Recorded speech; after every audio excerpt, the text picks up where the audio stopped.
Mi Señor, gracias por hablarnos a través de tu palabra, del modo en que lo haces, Señor. Toda ella es inspirada por ti, toda ella es útil, Señor, para enseñarnos, redarguirnos, corregirnos e instruirnos en justicia, a fin de que estemos enteramente preparados para toda buena obra. Y eso es lo que queremos este día, Señor.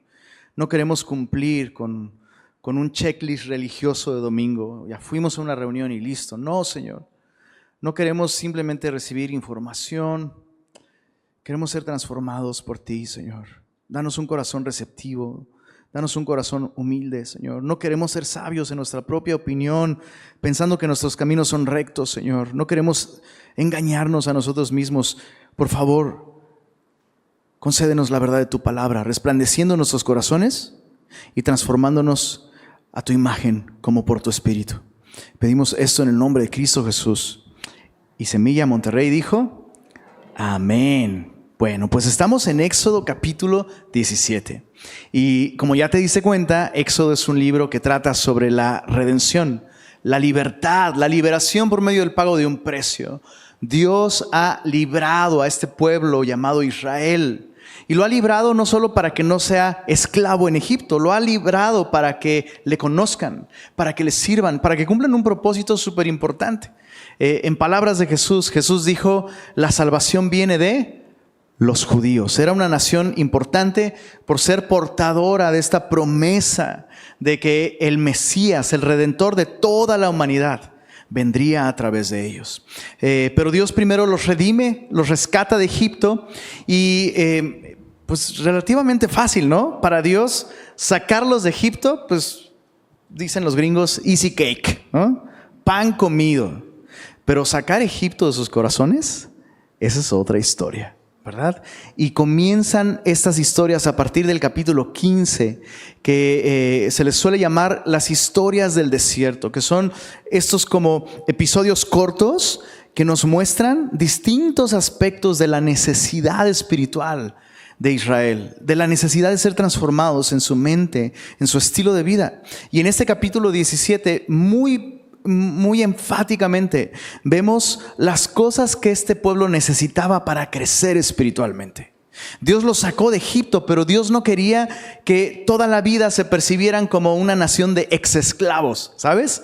Dios quería que ellos maduraran, que ellos crecieran. Y vemos en este capítulo las cosas que Dios usó para estimular este crecimiento en sus vidas, llamarlos al crecimiento. Entonces, he titulado este capítulo Para crecer espiritualmente y tendremos 4 breves reflexiones. Acompáñame a leer la primera en los versos 1 al 3. Para crecer espiritualmente, versos 1 al 3, necesitamos su dirección. Mira esto. Toda la congregación de los hijos de Israel partió del desierto de Sin por sus jornadas. Eso significa, pues, poco a poco, ¿no? Un viaje de una jornada es lo que avanzas durante un día. Conforme al mandamiento de Jehová. Y acamparon en Refidim y no había agua para que el pueblo bebiese. Y altercó el pueblo con Moisés y dijeron, danos agua para que bebamos. Y Moisés les dijo, ¿por qué altercáis conmigo? ¿Por qué tentáis a Jehová? Así que el pueblo tuvo allí sed y murmuró contra Moisés y dijo, ¿por qué nos hiciste subir de Egipto para matarnos de sed a nosotros, a nuestros hijos y a nuestros ganados? Dices, oye, ¿no se te pegó la hoja y leíste lo del capítulo anterior? No, ese es otro momento. Y es muy interesante que Dios está repitiendo un escenario muy familiar. ¿Recuerdas? Ya tuvieron esta crisis de no tener que beber y Dios ha mostrado ser un Dios fiel, que puede suplir sus necesidades. Lo que me llama la atención aquí es que en esta ocasión se ve muy clara la intención de Dios de llevarlos a un lugar donde no había agua. Ahí en el verso 1 dice que conforme al mandamiento de Jehová partieron del desierto de Sin y acamparon en Refidim, donde no había agua. Pregunta, ¿acaso Dios no sabía que allí no había agua?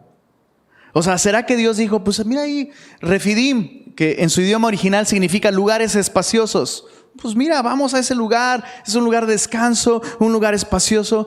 ¿Y tú crees que Él llegó y, mira, tenemos crisis de agua acá, hay que bombardear unas nubes o algo así, ¿no? ¿Tú crees que a Él le tomó por sorpresa? Absolutamente no, absolutamente no. Y eso me enseña entonces que las crisis de la vida en manos de Dios no solo son oportunidades para crecer espiritualmente, son necesidades espirituales. Es decir, necesitamos su dirección, aun cuando su dirección muchas veces nos lleva a los lugares de crisis. A veces nosotros no entendemos esto, que Dios muchas veces en su voluntad no solo va a permitir, Dios muchas veces va a orquestar crisis. Muchas veces en su voluntad, antes de que te tapes los oídos y digas, no quiero escuchar esto. Sí, en su voluntad muchas veces Dios va a permitir que no tengas sueldo, que no tengas agua, que no tengas luz, que no tengas salud, que no tengas amigos. Dios orquesta estas circunstancias y necesitamos aceptar su dirección. ¿Sabes? Estos lugares de crisis, estos lugares de prueba son las oportunidades que Dios nos da para confiar en Él y echar mano de lo que ya sabemos de Él. Dios nunca nos va a guiar, escucha esto, Dios nunca nos va a guiar a situaciones para las que Él no sea suficiente. Dios es fiel. Dios nunca nos va a guiar hacia un lugar donde su gracia no tiene la capacidad de hacer espacio. Refidim, lugares espaciosos, para que tú y yo crezcamos en fe, crezcamos en entendimiento, crezcamos en madurez espiritual. Dios no quería que este pueblo se quedara igual. Ya los pasó por una crisis de agua, no aprendieron la lección y ahora los está pasando de nuevo una vez más, está insistiendo. Y yo veo aquí un patrón muy grande. No sé si te diste cuenta, pero Dios envía una prueba. El pueblo fracasa en la prueba, Dios responde con gracia supliendo necesidades y luego Dios repite el proceso. ¿Cuántos aquí son pet lovers? Levanten sus patitas. A ver, no hay mucho pet lover por acá, entonces, pues sí. Pero debes decir, wow o miau. Team cachorros, a ver, y team michis. Bueno, a mí me encantan los dos. Y fíjate que me clavé en este rollo del entrenamiento de perros. Yo soy como muy metódico. A mí dame la información, dime quién sabe y que me explique. Y resulta que lo que yo estoy viendo aquí es un entrenamiento de parte de Dios, bro. Dios está repitiendo, repitiendo. El mismo modelo, es un patrón. Dios está siendo intencional y Dios está entrenando a su pueblo para que sigan su dirección. ¿Sabes? Eso es lo que está sucediendo aquí. Y tú y yo debemos ser sensibles. Ahora sí que dices, ¿por qué mencionaste los perros? ¿Qué tiene que ver? ¿Nos estás comparando con perros? No. La Biblia dice que el buey conoce el pesebre de su señor y el asno conoce a su amo, pero mi pueblo, dice Dios, no tiene entendimiento. Salmos 37 nos dice, sobre ti fijaré mis ojos y te haré entender el camino por el que debes andar. En otras palabras, Dios no quiere todo el tiempo estar usando circunstancias para guiarnos. Dios quiere usar las circunstancias para que tú y yo crezcamos en entender qué es lo que Dios quiere de nosotros. Y Dios dice, te fijaré mis ojos sobre ti, te haré entender el camino por el que debes andar, pero no seas como el mulo sin entendimiento, que ha de ser sujetado con cabestro, porque si no, no sigue en la dirección en la que debe de andar. Acuérdate de John Wick y su perro. No el primero, porque ese se murió. Va caminando, el perrito, y va así, todo el tiempo atento. Ser sensibles a su dirección. No te sorprendas cuando te halles en diversas pruebas. No te saques de onda, bro. Sábete que la prueba de tu fe produce, ¿verdad? Las pruebas no son estériles. Dios nos dirige a ellas para hacernos crecer espiritualmente. Fíjate esta cita de Phillips Brooks. Dice lo siguiente: no oren para tener vidas fáciles. Oren para ser hombres y mujeres más fuertes. No oren pidiendo tareas que igualen sus capacidades. Oren por capacidades que igualen a sus tareas.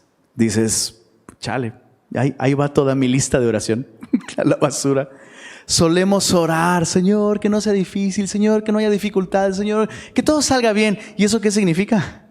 Tomando en cuenta que todas las cosas, aun las imprevistas, aun las indeseables, ayudan a bien a aquellos que aman a Dios. Dios usa en su dirección, nos guía a circunstancias difíciles para hacernos crecer. Necesitamos aceptar ese aspecto de su cuidado. Dios nos va a guiar muchas veces a crisis de agua. Y no estoy hablando de las de Nuevo León, ¿verdad? Bien, lo segundo que necesitamos para crecer espiritualmente, versos 4 al 7, dice así: entonces clamó Moisés a Jehová, diciendo: ¿qué haré con este pueblo? De aquí a un poco me apedrearán. Y Jehová dijo a Moisés: pasa delante del pueblo y toma contigo de los ancianos de Israel, y toma también en tu mano tu vara, con que golpeaste el río, y ve, he aquí que yo estaré delante de ti, allí sobre la peña, en Horeb, y golpearás la peña, y saldrán de ella aguas, y beberá el pueblo. Y Moisés lo hizo así en presencia de los ancianos de Israel. Y llamó el nombre de aquel lugar Masá, que significa prueba, y Meriba, que significa rencilla, por la rencilla de los hijos de Israel, y porque tentaron a Jehová diciendo: ¿está pues Jehová entre nosotros o no está? Sabes, en esta sección yo lo que veo es que una vez más Dios está usando sus necesidades físicas como un pretexto, como un elemento didáctico para enseñarles su necesidad más importante, la necesidad espiritual, la necesidad de su corazón. ¿No te parece sorprendente? Que el texto deja muy claro que el pueblo está tentando a Dios. ¿Qué es tentar a Dios? Tentar a Dios es desafiarlo, retarlo a actuar del modo en el que nosotros queremos, en la manera en la que nosotros queremos y cuando lo queremos. Eso es manipulación, eso es una terrible ofensa en contra de Dios. Lo que me sorprende muchísimo es que Dios responde a este ejército malagradecido de exesclavos supliendo su necesidad. Dios responde con gracia, dando agua para saciar su sed. Pero repito, una vez más, la sed física fue un pretexto de Dios para enseñarles que ellos tienen una necesidad espiritual. Su sed no será satisfecha. La sed de su corazón no va a ser satisfecha con agua. No va a ser satisfecha con vida cómoda, sino con una vida llena de su espíritu. ¿Por qué digo esto? Porque el Nuevo Testamento interpreta este momento en el que Moisés golpea la roca. Lo interpreta como un símbolo de la obra de Cristo en la cruz del Calvario. En 1 Corintios capítulo 10 verso 4, Pablo dice lo siguiente: todos bebieron de la misma bebida espiritual, porque bebían de la roca espiritual que los seguía, y la roca era Cristo. Entonces los rabís tenían esa tradición. Eso es simplemente una tradición, una fábula. Ellos en sus tradiciones cuentan a los niños que una roca literalmente los estaba siguiendo por el desierto, se movía con ellos. Lo que está haciendo Pablo es simplemente tomar esa tradición y darle una utilidad didáctica, lo vuelve un ejemplo espiritual, y dice: esta roca era Cristo, y el agua que brotaba representa el agua espiritual que solo Cristo puede dar. Por eso en esta sección lo que yo veo es que necesitamos de su Espíritu. Antes de que Dios cambie nuestras circunstancias, ¿no? Antes de que Dios supla esa necesidad por la cual nosotros nos dolemos o incluso tal vez nos quejamos, lo que necesitamos es la saciedad espiritual que solo Cristo puede dar. Jesús dijo lo siguiente: el que cree en mí, como dice la Escritura, de su interior correrán ríos de agua viva. Y la Biblia dice, esto dijo del Espíritu que habían de recibir los que creyesen en Él, pues aún no había venido el Espíritu Santo, porque Jesús no había sido aún glorificado.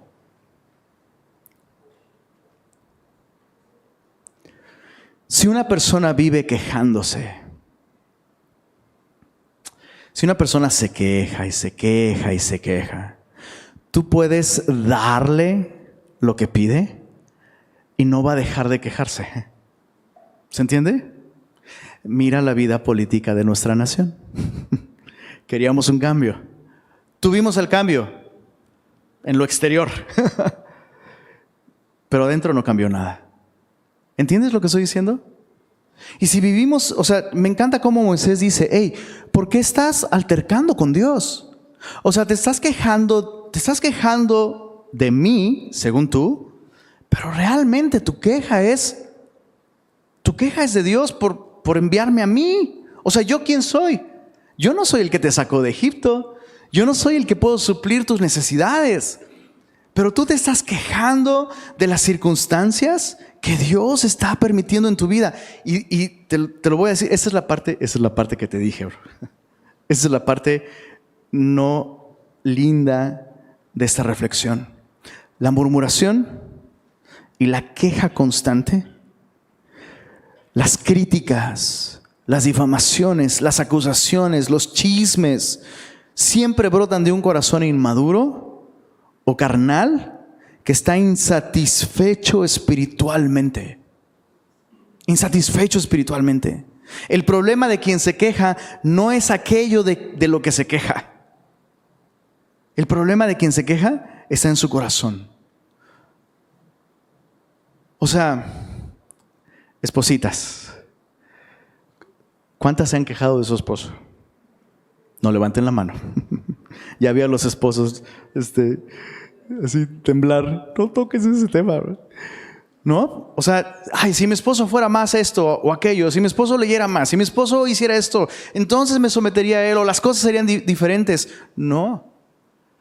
Dios te está llamando a ti a beber del agua de su Espíritu. Tu esposo nunca va a llenar la necesidad espiritual que solo Cristo puede llenar. Y los esposos ahora sí, amén, pastor, repítalo. Lo mismo aplica para con tu esposa, bro.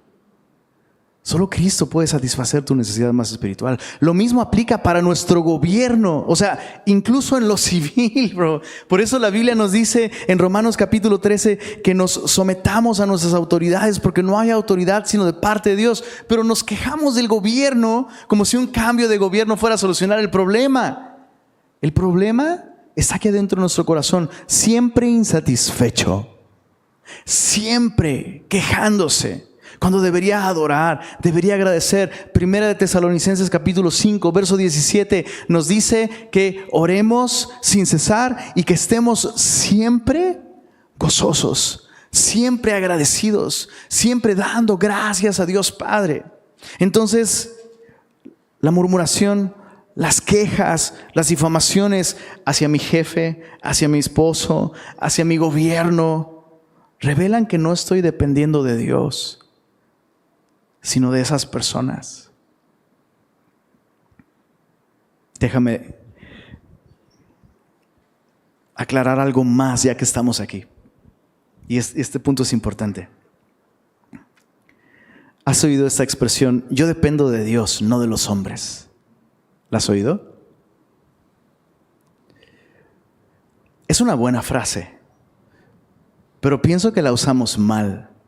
Depender de Dios y no de los hombres no significa que no necesitamos de figuras de autoridad. En tu matrimonio, si eres casada, tu autoridad es tu esposo. Entiéndase autoridad como persona llamada por Dios para servir, ¿verdad? No para enseñorearse. En la vida de la nación, en la vida civil, en la iglesia, en tu trabajo, en tu vida laboral, necesitamos autoridades. Pero usamos esta expresión, yo dependo de Dios y no de los hombres, como un pretexto para ignorar la necesidad de personas llamadas por Dios para guiarnos y dirigirnos. Esta nación está revelando una falta de confianza en Dios. Están contendiendo con Dios al criticar a sus autoridades. Es un tema complejo, pero en esencia, la persona que dice yo dependo de Dios y no de los hombres y no rinde cuentas a nadie, es la persona que menos depende de Dios. ¿Y cómo lo sé? Porque no tiene un corazón agradecido. No tiene un corazón sometido a Dios. No tiene un corazón del que brota gratitud, esperanza, confianza, fe. Los israelitas parecen no diferenciar entre Dios y Moisés. Es muy interesante. ¿Sabes? No es Moisés el que va a saciar tu sed, pueblo de Israel. Y yo le diría a la iglesia cristiana, no es el pastor quien va a saciar tu sed. No es tu discipulador, no es tu consejero bíblico. Solo Cristo puede saciar tu sed. Y me asombra mucho esto, ¿no? El pueblo se queja y Dios dice, necesitas beber de la roca.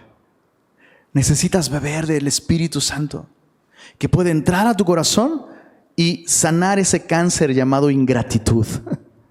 Sanar ese cáncer llamado incredulidad, amargura, desconfianza. La imagen es muy clara. Esta roca fue golpeada por la vara del que dio la ley. Y del mismo modo Cristo fue golpeado por la vara de la ley. Es una imagen perfecta de Jesús. Herido por nuestros pecados, rechazado por el pueblo, entregado por los ancianos para dar su Espíritu Santo. Necesitas eso. ¿Quieres dejar de quejarte? ¿Quisieras dejar de quejarte? ¿Y luego qué voy a hacer? Es todo lo que hago, ¿no? ¿Quieres dejar de quejarte, bro? Bebe de su Espíritu. Y un milagro va a suceder en tu corazón. Vas a ver a tus autoridades imperfectas, a tus circunstancias, las vas a ver con esperanza, bro. Las vas a ver con gratitud.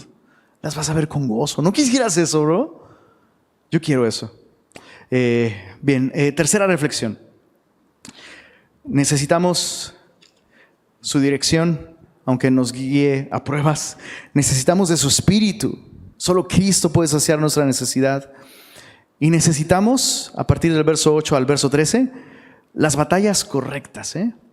Dice así: entonces vino Amalec y peleó contra Israel. ¿En dónde?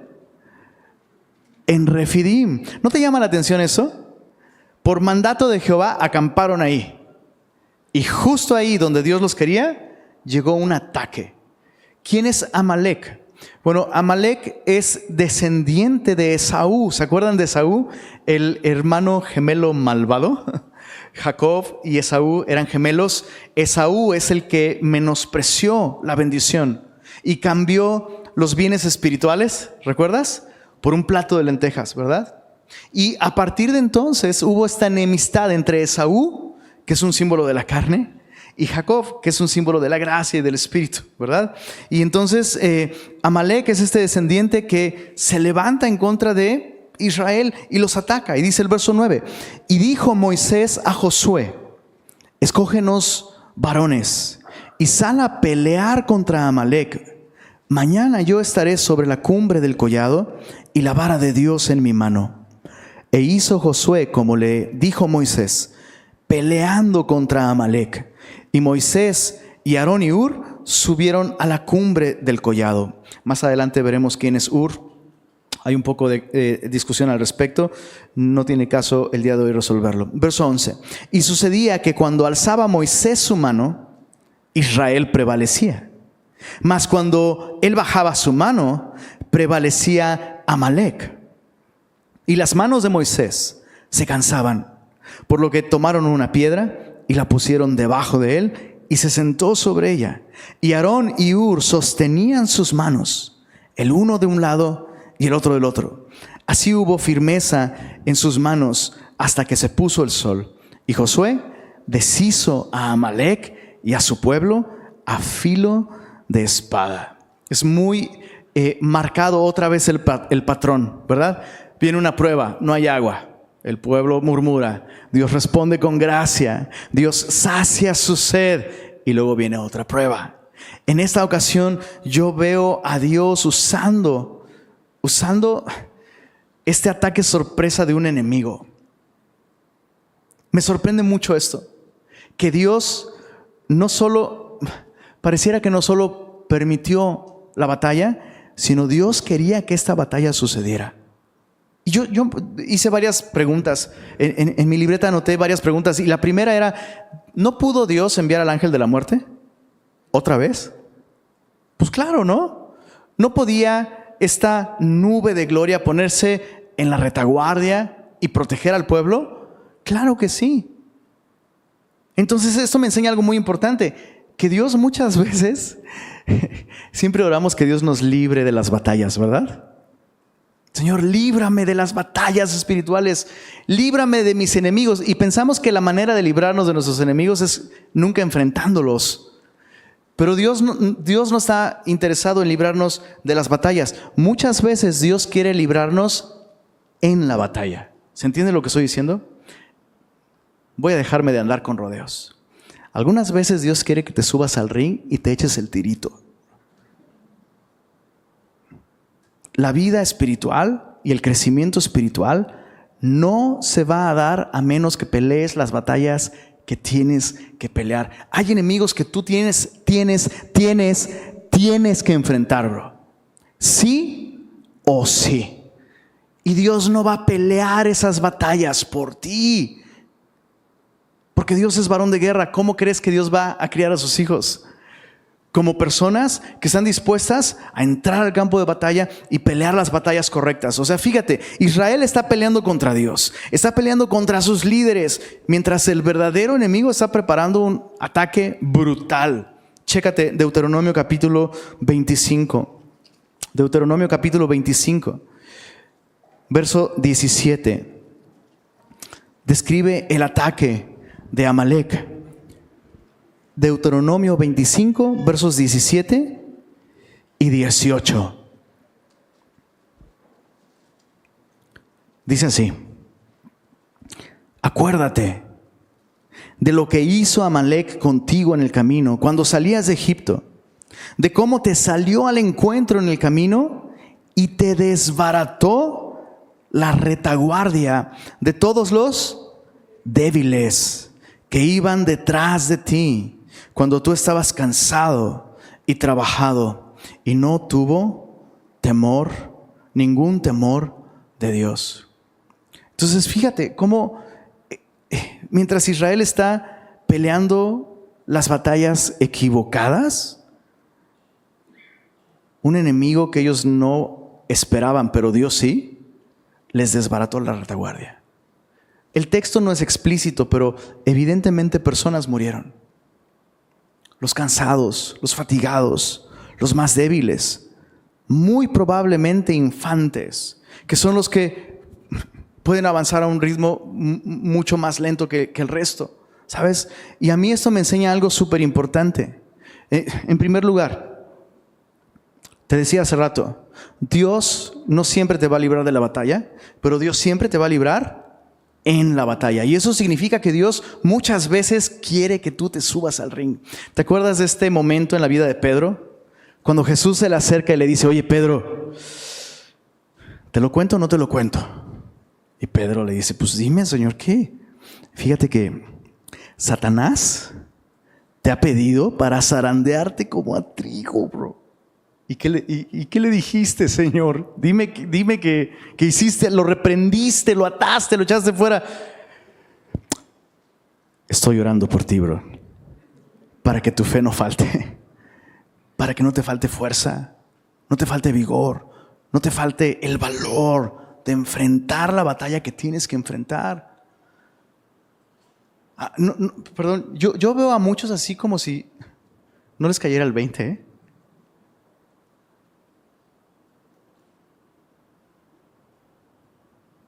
Dios no quiere criar niños chiflados espiritualmente. Dios quiere que tú y yo nos hagamos responsables, porque va a llegar un día en el que papá, nuestro Padre Celestial, va a decir: hijito, ya te entrené, ya te di de mi espíritu, te di recursos, te advertí, te lo dije en mi palabra, y ahora yo no voy a meter las manos, hijo. Tienes que ejercer la fe y usar los dones y los recursos que yo te he dado. Pero empezamos a rezagarnos, bro. O sea, me sorprende muchísimo cómo Amalek hizo un ataque despiadado y por supuesto desbarató la retaguardia, los que iban detrás, los que iban rezagados. Y supongo que lo que intento decir con esto es que no te quedes atrás, bro. No te quedes atrás, no te duermas en tus laureles, bro. O sea, los que se van quedando atrás, ¿no? Son los que no están en el centro. Los que no están en medio, los que no están metidos en el pueblo de Dios. Y es terrible. Hay veces que es muy notorio cuando una persona está súper involucrada con el Señor, activa, violenta, decidida, intencionalmente buscándole en su palabra todos los días, congregándose, discipulándose, orando, sirviendo, involucrado, bro, en medio del rebaño. Y a veces es muy claro cómo la persona se va quedando atrás, bro.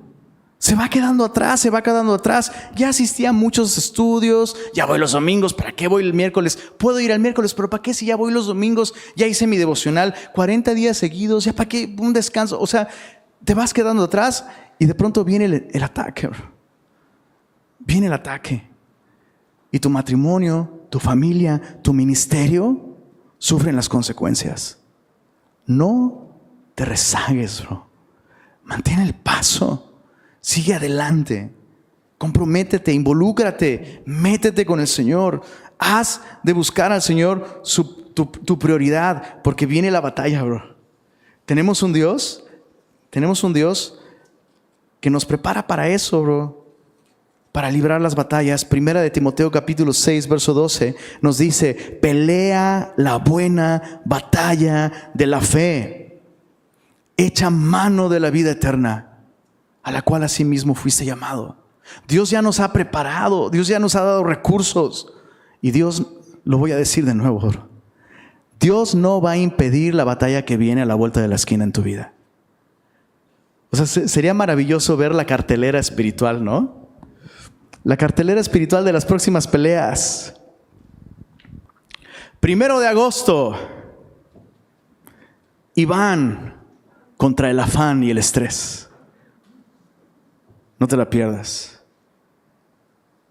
Y quisiera dar más nombres, pero qué increíble. Sigamos leyendo, capítulo 17. No, perdóname, déjame explicarte dos cosas antes de avanzar. Dios no solo nos da las batallas correctas para pelearlas. Dios nos da un precioso ejemplo aquí de cómo Él nos da la victoria en las batallas. Y yo aprendo esto al ver la vida de Josué y la vida de Moisés. Estos dos personajes nos muestran cómo Dios nos da la victoria en las batallas. Déjame explicarte lo que aprendo de Josué. Esta es la primera mención de Josué en la Biblia. Y es súper loco, es súper interesante. Porque Josué aparece de pronto, de la nada. Tú y yo no tenemos idea de quién es él, pero él incluso tiene su propio libro en la Biblia. O sea, es un personaje importante para que tenga su propio libro.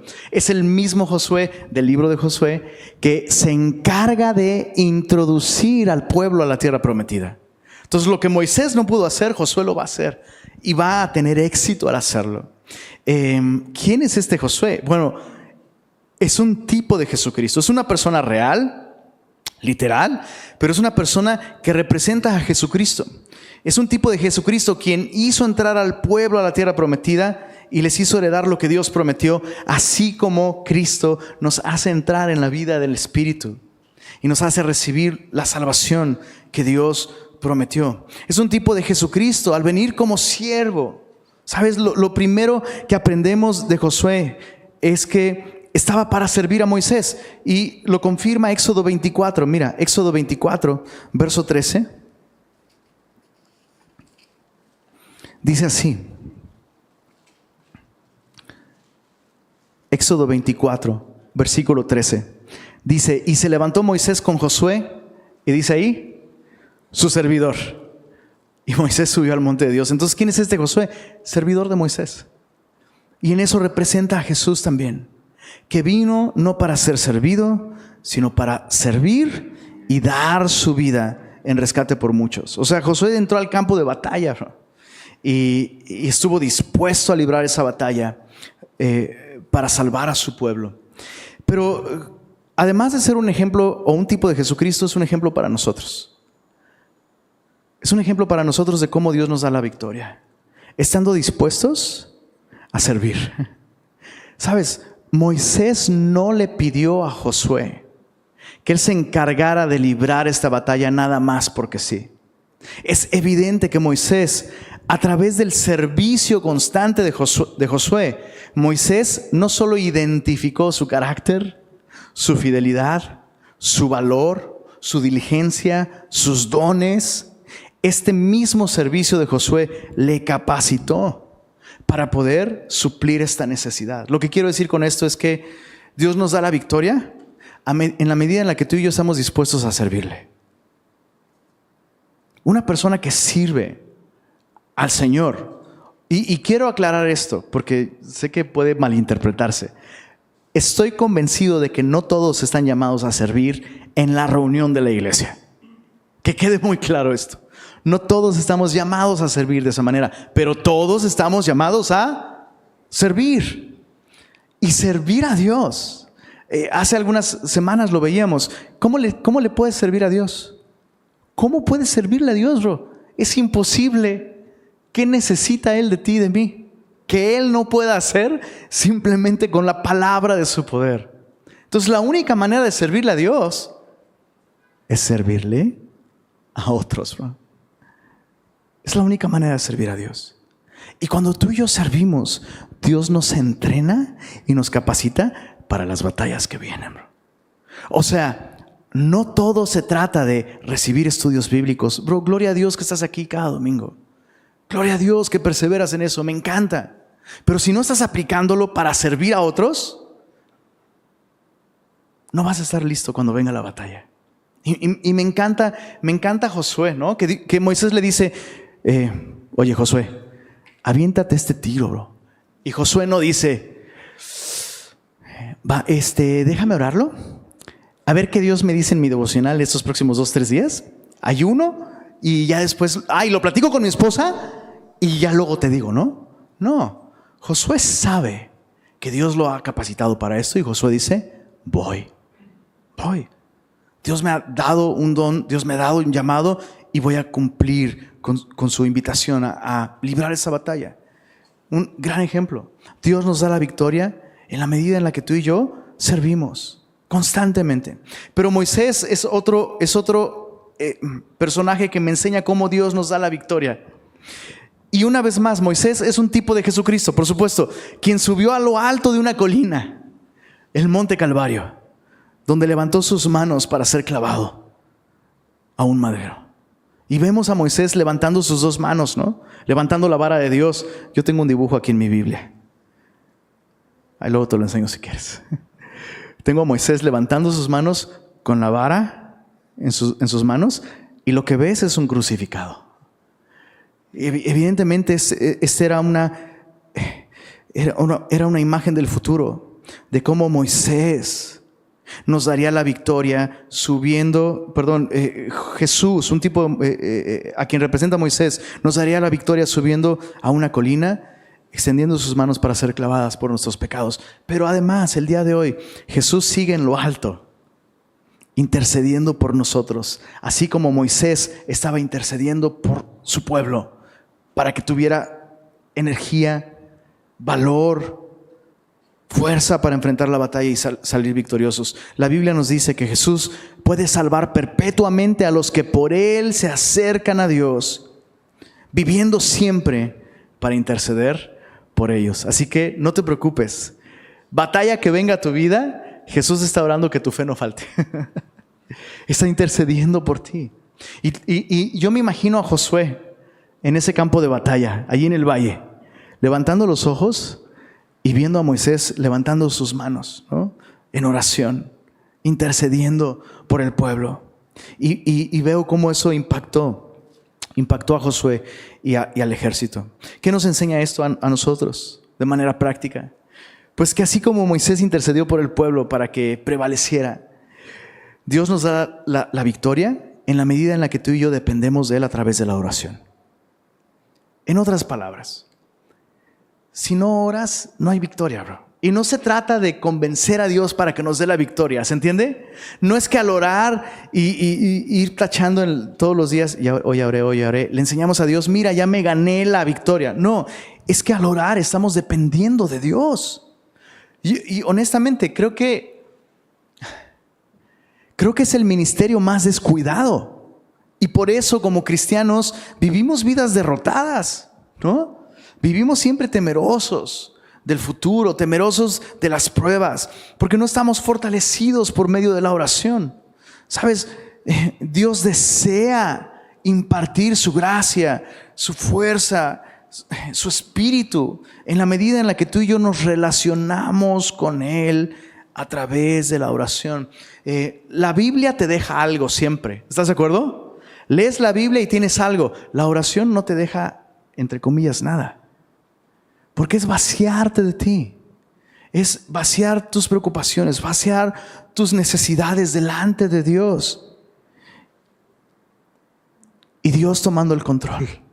¿Cuánto necesitamos orar? La batalla se libró en el valle de las circunstancias. La circunstancia difícil va a venir, pero la victoria se ganó en la colina de la intercesión. ¿Cómo podían esos ex esclavos ganar la batalla contra guerreros experimentados? A menos que fuera por medio de la intervención divina, de su gracia, derramando capacidades. Y bueno, ahí está. Dios nos da las batallas que necesitamos, batallas correctas. Nuestra lucha no es contra carne y sangre, ¿verdad? No es contra el vecino, no es contra el presidente, no es contra el discipulador, no es contra la suegra. Nuestra batalla es espiritual y necesitamos pelear las batallas correctas y Dios nos da la victoria. Vamos a la última reflexión, versos 14 al 16. ¿Cómo vamos? ¿Vamos bien? Eso. Versos 14 al 16. Este es el último ingrediente para crecer espiritualmente. Voy a leerlo y me gustaría escucharlos, que participen, ¿va? Dice así, verso 14. Y Jehová dijo a Moisés, escribe esto para memoria en un libro y di a Josué que raeré del todo la memoria de Amalec de debajo del cielo. Y Moisés edificó un altar y llamó su nombre Jehová Nisi. No sé por qué siempre pienso en la Maruchan cuando leo el Nisi. Algo así dice la Maruchan, ¿no? Nisi, ¿verdad? Pero bueno, no es la misma palabra. Esta es una palabra en hebreo que significa estandarte. Mi estandarte, Jehová mi estandarte. Y dijo, por cuanto la mano de Amalec se levantó contra el trono de Jehová. ¿Te das cuenta? Qué interesante. O sea, al final esta batalla no es contra nosotros, sino contra el Señor. Jehová tendrá guerra con Amalec de generación en generación. Mis queridos estudiantes de la Biblia, semillosos, ¿cuál es el ingrediente que vemos aquí para crecer espiritualmente? El último ingrediente de este capítulo. ¿Qué es lo que necesitamos?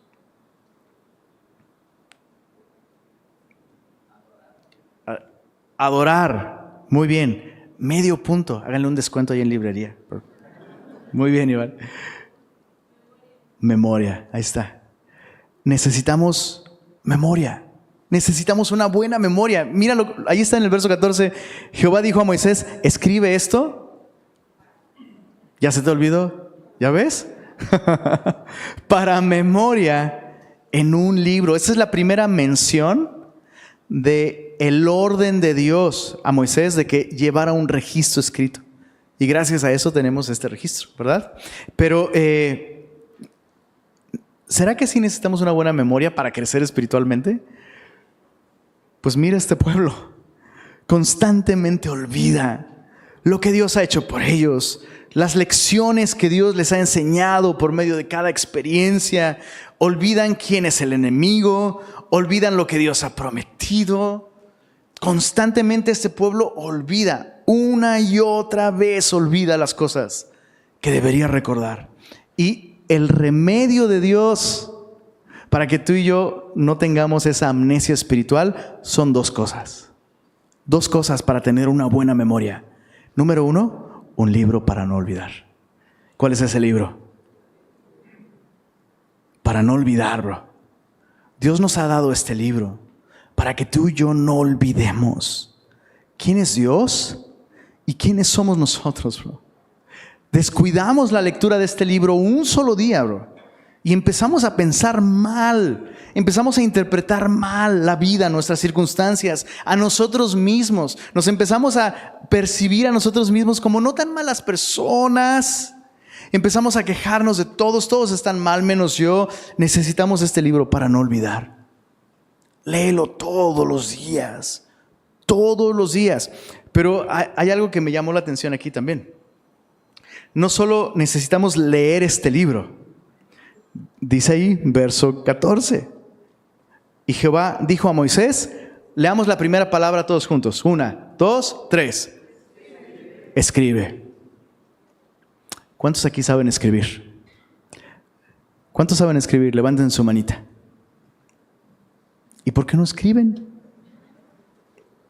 ¿Se entiende? O sea, si vas a una junta de trabajo con tu jefe, ¿qué haces?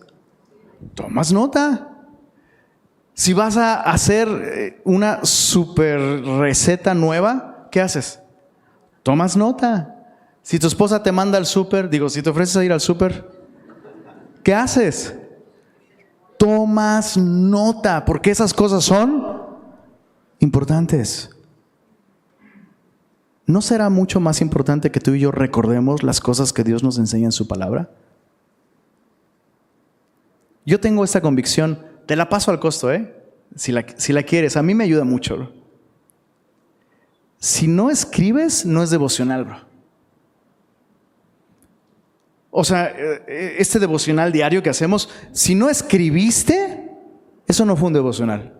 Fue una lectura bíblica, muy bueno, sigue haciéndolo, bro. Pero tienes que escribir. Porque entonces suceden cosas imprevistas. Entonces no sé qué hacer. A ver, déjame revisar mi cuaderno devocional.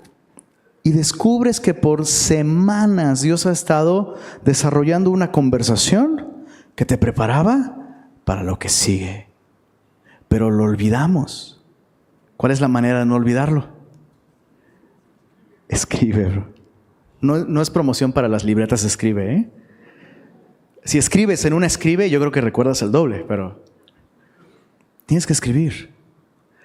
Y en los estudios bíblicos que tomes como iglesia, bro, híjole, no voy a dejar de insistirte que tomes nota.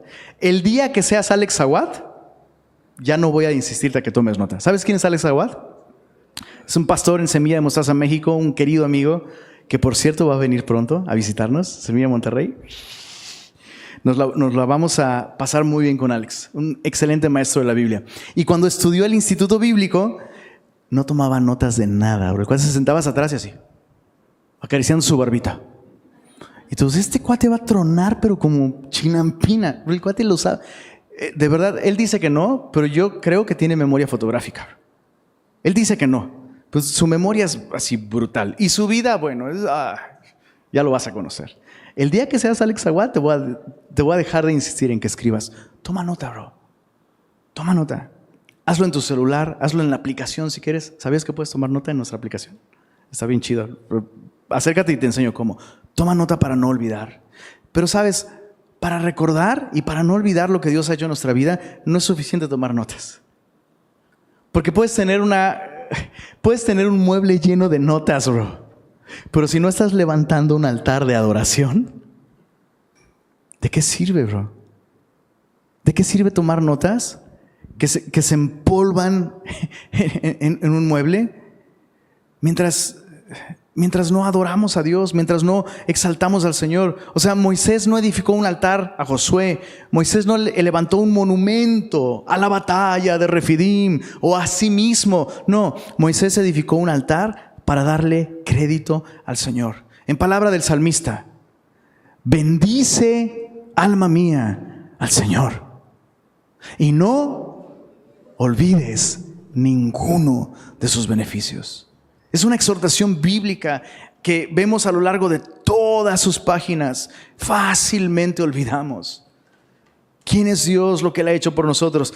Y si no vivimos levantando altares de adoración, de gratitud, de acciones de gracias, vivimos levantando quejas.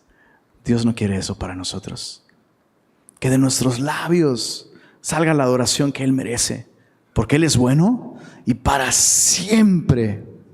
Haya o no haya agua, haya o no haya trabajo, aunque no haya ovejas en las majadas y las vides no den su mantenimiento, para siempre es su misericordia, para siempre es bueno, para siempre es digno, para siempre es confiable. Y es lo que tú y yo necesitamos para crecer espiritualmente, una buena memoria. Te invito a que te pongas de pie y vamos a terminar leyendo el comentario bíblico más chido que puedas leer para concluir con una conclusión. No, estoy brutal hoy, bro. Te digo. ¿Cuál es el mejor comentario bíblico? Pues la Biblia. Primera de Corintios capítulo 10. Es un comentario a esta etapa en la historia de Israel. Vamos a leer desde el verso 1. Te invito a que lo medites en casa. Si puedes memorizar este capítulo, estaría interesante. Verso 1. Porque no quiero, hermanos, que ignoréis que nuestros padres todos estuvieron bajo la nube y todos pasaron el mar y todos en Moisés fueron bautizados en la nube y en el mar y todos comieron el mismo alimento espiritual. Y todos bebieron la misma bebida espiritual, porque bebían de la roca espiritual que los seguía, y la roca era Cristo. ¿Cómo se llamó la canción? Pues todos, ¿no? Y aquí, ¿cuántos el día de hoy escuchamos su palabra? Todos. ¿Y cuántos hoy recibimos su consejo? Todos. Verso 5. Pero de los más de ellos no se agradó Dios, por lo cual quedaron postrados en el desierto, o sea, muertos. Mas estas cosas sucedieron como ejemplos para nosotros, no para el cuñado que no vino, el vecino que tiene que escuchar esa enseñanza. No. Eso es para nosotros, para que no codiciemos cosas malas como ellos codiciaron. ¿Qué cosas malas codiciaron estos vatos, bro? Agua, pan para comer. Pero cuando estas cosas y estos deseos gobiernan nuestra vida a costa de nuestra relación con Dios, eso ya es codicia. Está muy loco, ¿eh? Esto me pegó durísimo, porque yo dije, bueno, codicia, pues, no sé, una guitarra nueva, no sé. Pero a veces dejamos que las necesidades más básicas se vuelvan nuestro Dios. No voy a alabar, no voy a agradecer, no voy a servir, no voy a adorar a Dios hasta que no tenga agua en mi casa, o regrese la luz y con ello el clima, ¿no? Acuérdate del pueblo de Israel. No codicies cosas malas como ellos codiciaron, ni seáis idólatras como algunos de ellos. Según está escrito, se sentó el pueblo a comer y a beber y se levantó a jugar. No significa que sacaron juegos de mesa. Eso lo veremos en unas semanas. Ni forniquemos como algunos de ellos fornicaron y cayeron en un día 23,000. Ni tentemos al Señor como también algunos de ellos le tentaron y perecieron por las serpientes. Ni murmuréis como algunos de ellos murmuraron y perecieron por el destructor. ¿Te das cuenta? Todos ellos escucharon, todos ellos vieron, todos ellos recibieron, Pero todas estas personas que se mencionan aquí no crecieron espiritualmente. Dios nos rescata de Egipto. Dios nos da en su gracia las cosas que necesitamos para crecer. Pero crecer espiritualmente depende de nosotros. ¿Se dan cuenta qué importante es esta lección para nosotros? No tentemos al Señor, ni murmuren. Dice el verso 11, y estas cosas les acontecieron como ejemplo y están escritas para amonestarnos a nosotros, a quienes han alcanzado los fines de los siglos. Así que el que piensa estar firme, mire que no caiga. Mi Señor, gracias por advertirnos a través de tu palabra, por amonestarnos, por enseñarnos el resultado final de seguir un camino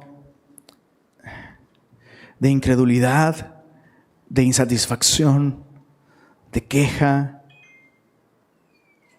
Perdónanos, Señor, si muchas veces nos hemos comportado exactamente igual que el pueblo de Israel, cuestionando tu soberanía en nuestra vida en lugar de confiar en ti, rechazando las oportunidades que tú pones ante nosotros para que crezcamos en confianza, Señor, olvidando las cosas que tú has hecho en el pasado. Perdónanos, Señor. Anhelamos crecer. Anhelamos, Señor, madurar espiritualmente. No queremos seguir percibiéndonos como simplemente personas a las que sacaste de Egipto. Queremos vernos a nosotros mismos como personas a las que les has dado un propósito, Señor. Queremos echar mano de la vida eterna que ya nos has dado. Señor, queremos someternos a tu dirección. Queremos depender de ti, Señor. Beber cada uno de nosotros personalmente de tu Espíritu. Señor, danos de tu Espíritu una vez más el día de hoy y sacia esta sed profunda de nuestro corazón que no va a saciar ni el cónyuge, ni los amigos, ni el trabajo, ni la iglesia, Señor. Permítenos beber de ti y encontrar satisfacción para nuestra alma, Señor. Ayúdanos, Señor, a librar las batallas correctas. Perdónanos, Señor, si hemos estado peleando entre nosotros, afanados en luchar batallas que no nos has llamado a librar, Señor. Y no permitas, Señor, que olvidemos lo que has hecho en nuestra vida y lo que el día de hoy especialmente tú nos has hablado. Gracias por la bendición del día de hoy, Señor. Prepáranos, Señor, y ayúdanos a estar listos para las batallas de esta semana. Que tú seas nuestro estandarte, que vivamos sometidos a ti, confiando en ti y respondiendo al llamado que nos haces para caminar hacia el propósito que tú tienes para nosotros. Gracias por tu palabra este día, Señor. Amén.